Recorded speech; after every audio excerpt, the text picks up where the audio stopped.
Welcome to We Make Children's Books, a podcast that takes us through the imaginative minds of children's book authors and artists. I'm your host, Barney Smith of Storycomic.com. We're excited to have with us the internationally acclaimed and talented team of The Adventures of Nicki and Ricky, Baffling Birds, Rowena, Zahnrei, and Sarah Steinberg. Hi, thanks for having us. You're welcome. So this is exciting. The two of you just finished having an incredibly successful crowdfunding campaign for your latest book, Nicki and Ricky, Baffling Birds. And you're also members of the Kids Comic Unite group too, correct? Yep, that's right. And that's where we met. So Kids Comics Unite is largely to blame or praise for this partnership, depending on how you feel about the work we're putting out. For those that might have missed Nicki and Ricky, do you want to explain to folks how the two of you came up with the concept of this book? And it's set to be a series, correct? Yes, as it is now, it's a trilogy of 3 stories. Wow. Yeah, we have the Mystery of the Shell Tree, the Hummingbird Conundrum, and the Case of the Duck's Teeth. And we even have a science investigator's workbook to go along with the stories. What's the age range for these books? I'd say about 6 to 10, with a little bit of wiggle room on either end. Okay. Well, the origin story is kind of interesting. It goes back to how Sarah and I met. We were both taking a Kids Comics Unite masterclass, trying to bone up on our skills, and I wanted to have some more practice writing for comics, working on that format because it's so different from everything else, and I wanted to get better at it. And Sarah wanted to work on anatomy, right? Hands and things. Yeah, I was trained as an architect, so I'm real comfortable with backgrounds and buildings and perspective, but drawing people is a little bit of it's a little bit new to me in this career change. And so I wanted someone to give me a story where I could just really practice making people look reasonable. So we started, messaging each other during the course, and then we started emailing each other. And I had this pretty old story sitting around in my unfinished stories file. Never go in there; it's scary in there. There's so many, and it was actually based on a real life thing that I used to do with my dad when I was little. I would go hiking on the trails of Goddard Park, not too far from my house, and I would be basically hunting Smurfs and looking for dinosaur tracks and any interesting things that I could find. And we actually came across a tree that had these quahog shells, these clam shells piled at the bottom and also up in the branches. And it was just this mystery that we had to solve. So I thought, well, that would be kind of fun if I was to write a little short kids comics about this. Maybe I'd write a little short story about this, but it never really went anywhere. So I had this totally unfinished blob of a story, and I showed it to Sarah. And she said, oh, there might be some potential in this. Initially, I had the idea that it would be starring the stuffed animals that I would carry around with me when I was little, and we went on these hiking adventures. This one is Racky. He's a raccoon with his raccoon tail. And this one is Nicki. And she's pale blue. And so these are the origins of Nicki and Ricky. It's Nicki and Racky. Okay. And they were my adventure companions, along with my Smurf decoy house. My Smurf decoy. We'd be hunting Smurfs. So along with them, and my dad, I'd be, going around the trails looking for all these things, and that's where the shell tree story actually happened. And so I was telling this to Sarah, and she says, let's make them kids. Instead of them being bears or raccoons, they could be kids. And so that's where Nicki and Ricky came from. And so with that, so Sarah, was that, part of your idea, like you really wanted to learn how to draw people and hands? Is that the reason why you said, hey, I don't want to learn how to draw raccoons and bears. I want to learn how to draw people? And, I would have been good doing animal characters as well. Marie was more interested when she saw them as kids. Something about that inspired her to fill out the story a little bit more, and she got more excited about the top sketch, and so that was the direction we went. This was just an experiment. This was just something we were going to do for ourselves to to play around. And it kind of, I have ADHD, I have some impulsivity issues. And so when something gets me excited, I'm like, oh yes, let's do that. And then maybe let's do that. And then maybe let's do that. And so it just kind of kept going until we suddenly had what looked like a finished book. Yeah. Yeah, once I saw them as kids, the whole story fell into place. I was able to finish the script in like 3 hours and send it to Sarah. I was like, I'm so excited, and so right away, we knew that we had something to play with. So you mentioned that it was different than how you would write regular, like prose, right? So what are some of the differences between writing a comic book script as compared to other forms of writing? Well, with prose, you can go inside their heads. There's lots of description. You're writing things in paragraphs. You can get really in depth. You can go like Victor Hugo deep into stuff and describe like the moss on the walls of a cathedral or something. And it's all in prose. With a screenplay, it's more visual, but it's still different. But with a graphic novel, you're not only thinking visually, but you're in the text. You're not necessarily limited, but you can get inside people's heads. You can give them an inner monologue, but you have to be aware of like, how long is this?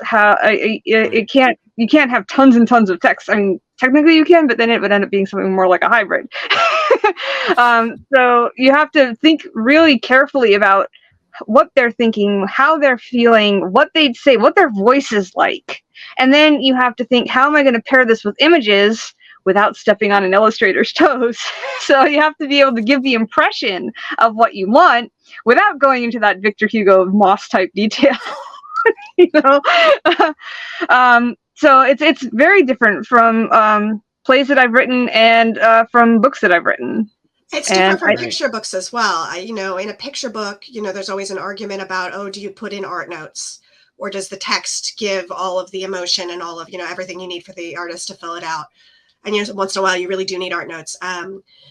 In a graphic novel, so much of the emotion and so much of the action is never written on the page, on the final page. Yeah. And so you do have to do a lot more art noting than you would in a picture book. But it's much longer than a picture book. In a picture book, you maybe have 500 words total, but even in a 32-page graphic novel like ours started out being, there was a lot more description of action because I had to understand where the characters were going, what they were picking up, what they were doing, because everything's just dialogue that's on the page.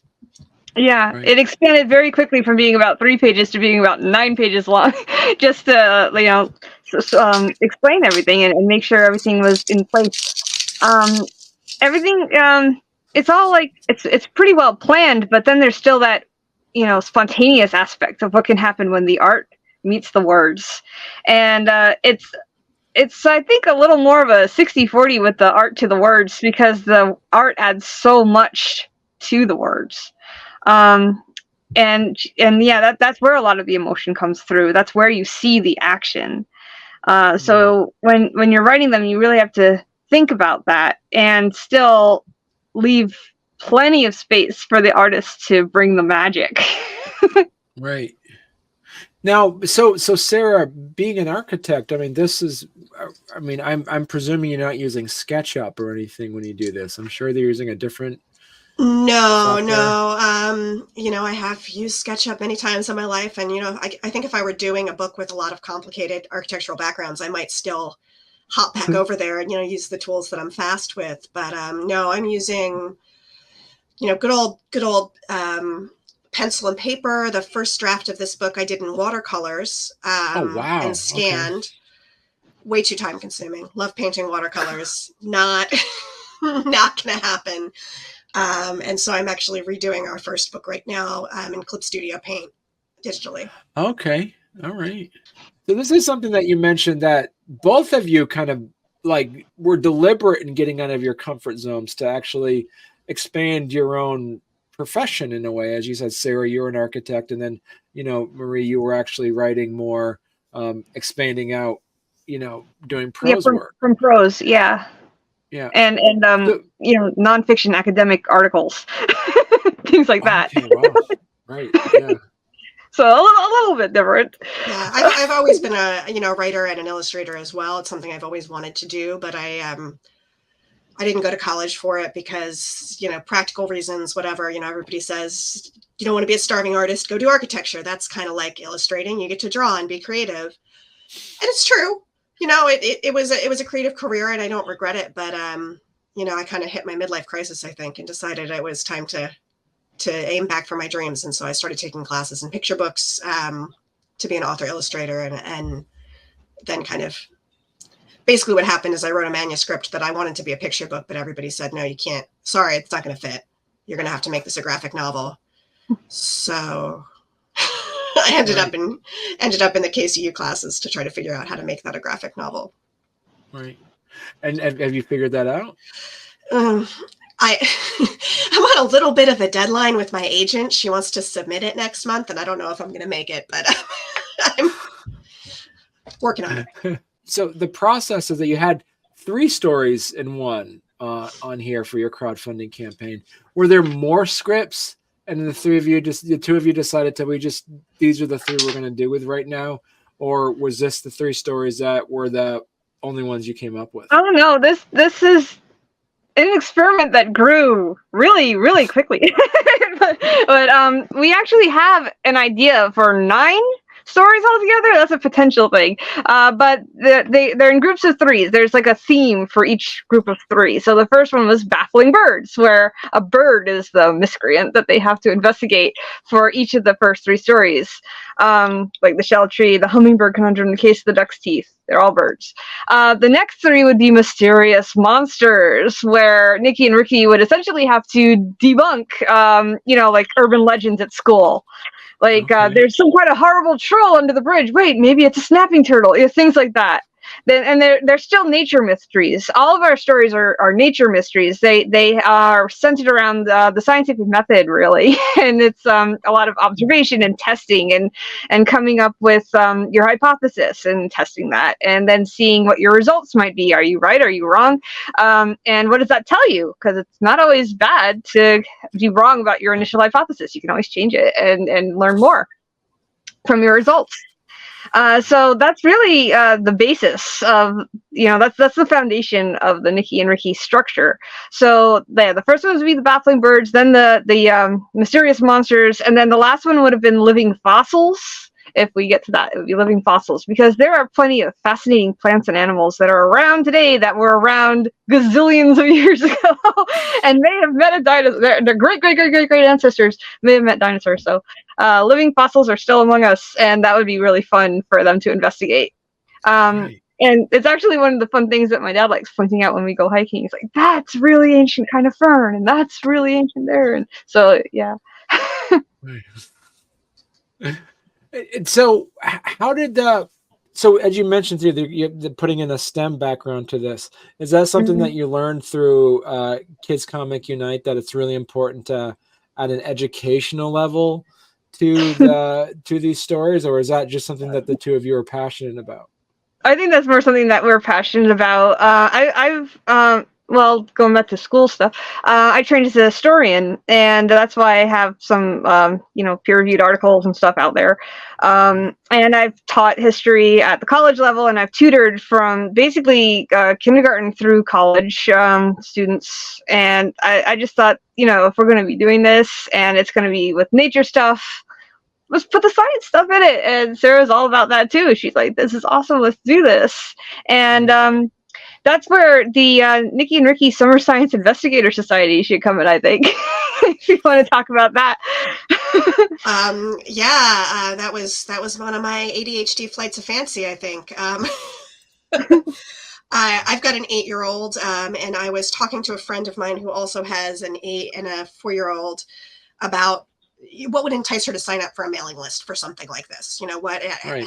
How are we going to set this up? I was just we were about to launch the crowdfunder, and I was losing my mind a little bit. And I knew my friend had opened shops before.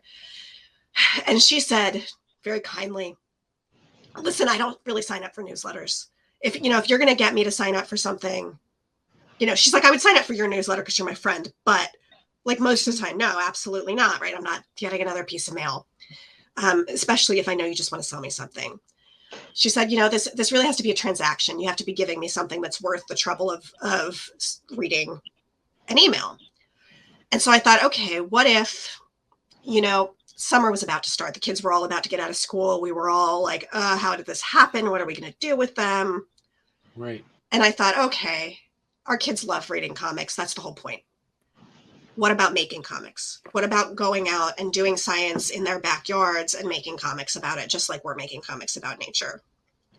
So I started a investigators society where I sent out a few pages of comics templates every week for 8 weeks. And if kids filled them out, they would be able to make basically a whole comic book, a whole scientific method mini story. Cool. And so now we have a workbook that I also need to get ready to have printed and made to another thing. But I think, I got a lot of people very excited. I don't know how many actually have done it. I haven't gotten a lot of feedback, but it was fun to make.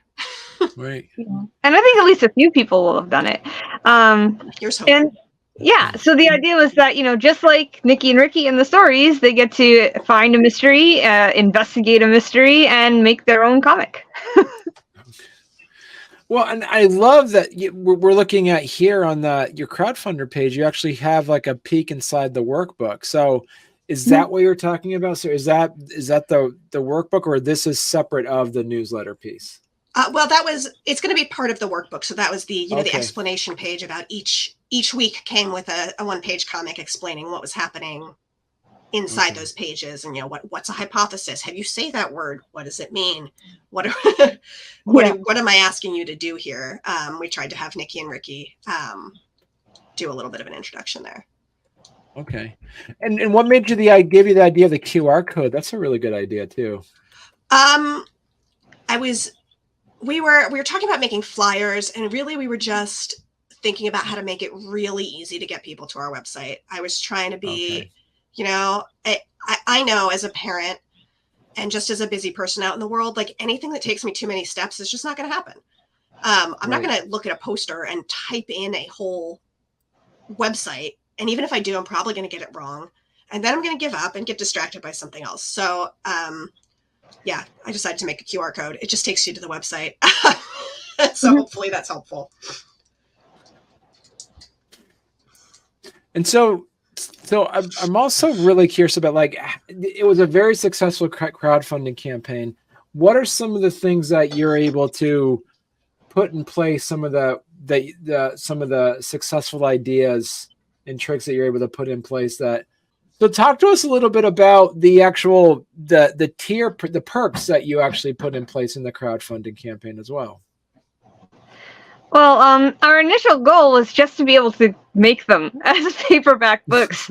But we had stretch goals after that, because it turned out, we were not expecting this, but it turned out that we actually made our initial funding goal less than 12 hours after we launched. Wow. And we were, I'm still like, what? But it's amazing. And a lot of that is thanks to, the crowdfunding crucible at Kids Comics. We got to do a live stream event and really promote it on the day that we launched. So people were aware and they were interested and they wanted to help us out. So that was pretty awesome that we were able to do that. And we were doing the crowdfunder spotlight, the Kids and YA content creator spotlight. In July, so that gave us 30 days to meet that goal. We met it in less than 12 hours, so we're like, now we need stretch goals. So we had these 4 stretch goals. The first one we met that first day too, because we made our actual goal. That was to be able to make all 3 books. At first it was just going to be the first 2, and then the third one was, well, if we make it, we'll throw in the third one. We'll make that one too. And we made it. So it's like, now we have to make the third one. The toothy ducks are going to be real. I see. Yeah. And so that was the first one we met. And then we met our hardcover goal. So not only are our books going to be available as ebooks and as paperbacks, but they're also going to be available as a hardcover 3-in-1 trilogy. So you can get all 3 together in a special hardcover bound book. And we were hoping that we'd be able to get that so we could maybe hopefully get into libraries.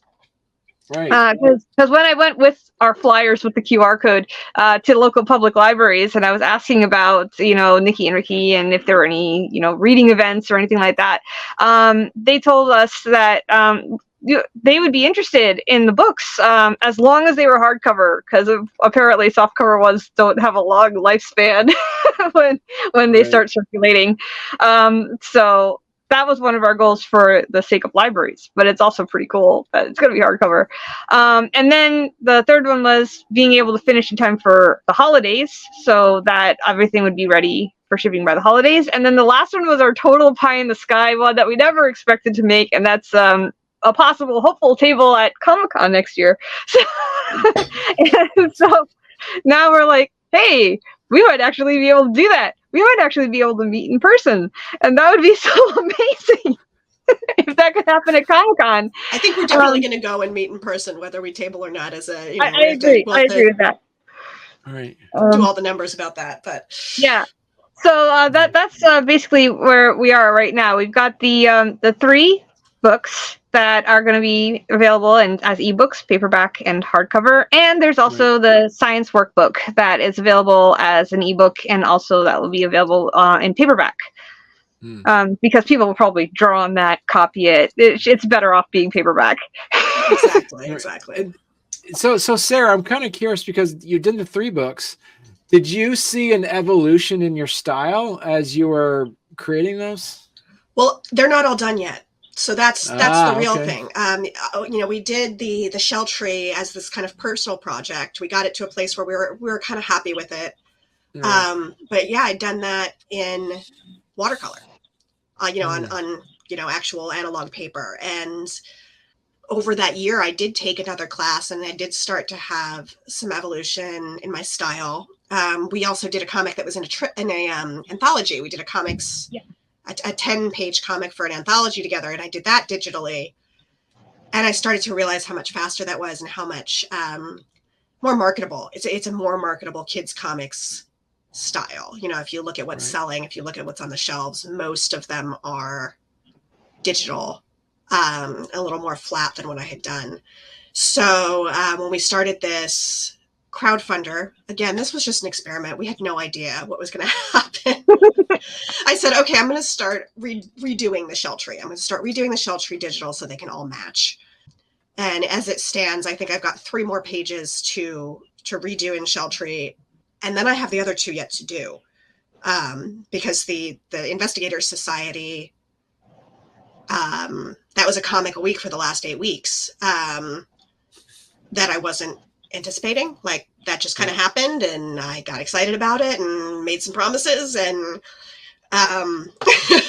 so yes, there's definitely been an evolution in style. There's definitely been, I've increased my speed. I've increased my just my process overall of how to get this done in a timely and consistent manner. So I think the next 2 books will go a lot more quickly.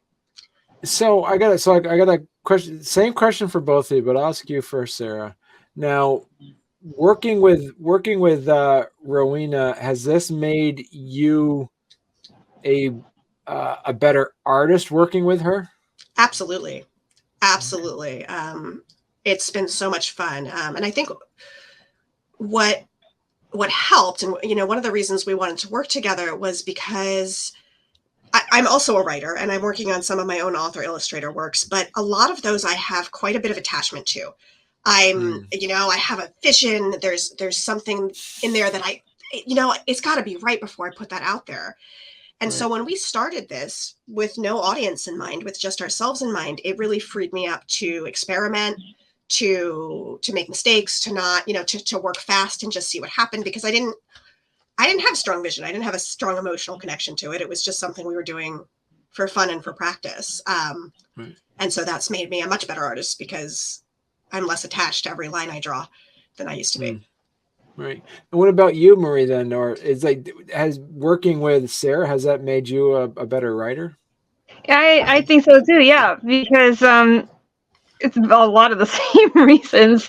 Also, I tend to be really, really shy. I mean, I'm doing this, but I tend to be really, really shy.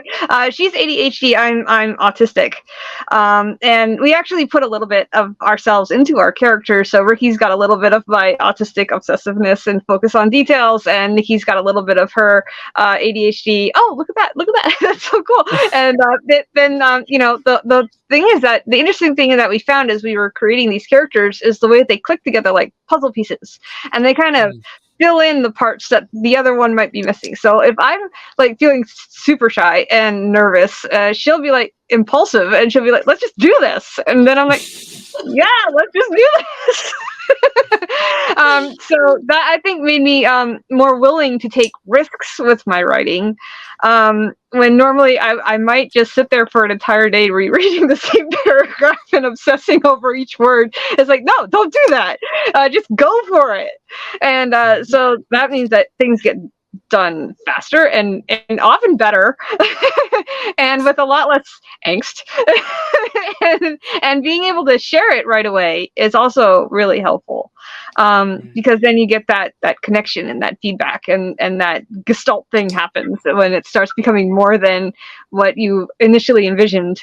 Other projects, I know you're still working on this one. Is this kind of like snowballing into more ideas of the two of you because you have great, creative chemistry with each other? Are you thinking about pining on other projects that the two of you could be possibly working with? Quite possibly. I mean, I think, we're going to, I think we've decided to table more projects until these get done, because I looked at the deadline we committed to and had a little bit of a panic attack on Tuesday. So my brain is a little too full for any more to get on right now. But I think when we see, how this goes, how the success of this goes, I think we'll continue with Nicki and Ricky, or see what else comes down the pipeline. Right. Yeah, because doing that Comics from the Kitchen anthology was really fun too. It was just a short little comic about a kid who wanted a birthday cake for her summer birthday that wouldn't melt, basically. And we got to do a recipe and everything. So yeah, there's all kinds of possibilities. So Marie, if people want to learn more about your work, where's the best place they could go to? I have a website, Rowena Zahnrei. .com. Okay. And our pages together, if they're interested in the Nicki and Ricky comics. The crowdfunder's closed, but it is open as a bookshop. Okay. At Crowdfunder, crowdfundr.com/Baffling Birds. And from there you can link over to our project page, which is bafflingbirds.saraesteinberg.com. We each have our websites, and we each have we share the crowdfunder, and that's where people can pre-order our books all the way basically to I guess our tentative launch date would be December 5th. That's when we're hoping that everything will be ready, and everything will be ready in time for the holidays. Great. Well, thank you so much, the two of you. This has been great. When your next projects come along, come back on. This is great talking to both of you. Thank you.